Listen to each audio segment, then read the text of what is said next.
Yung nagmahal tayo sa taong hindi naman para sa atin.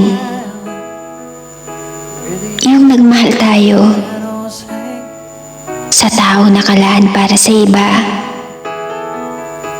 na kahit yung tayo yung nandyan, hindi pa rin sapat para tayo yung piliin nila. Marami nga dyan na hanggang ngayon ay kumakapit pa din.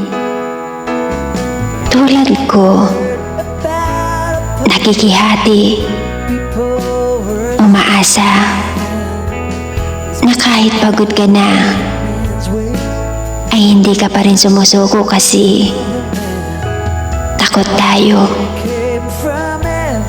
Takot na maiwan, takot na masaktan, takot na mag-isa, at takot na madurog ulit. Kaya hindi natin mabitawan yung taong hindi naman nakalaan sa atin. Kailangan din natin na matuto sa mga sakit na idudulot ng maling pagmamahal. Yung sakit sa una lang yan. Dahil isang araw, magigising ka na lang na okay ka na. Kaya mo pala na wala siya. Kailangan mo lang natanggapin para hindi ganun kasakit kaysa araw-araw kong nasasaktan. Kasi pinipilit mo yung sarili mo sa taong hindi naman nakalaan para sa'yo.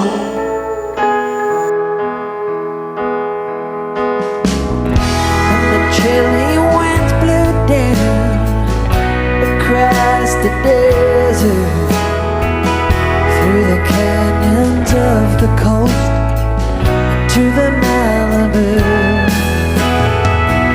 where the pretty people play, hungry for power to light their neon ways, give them things to do.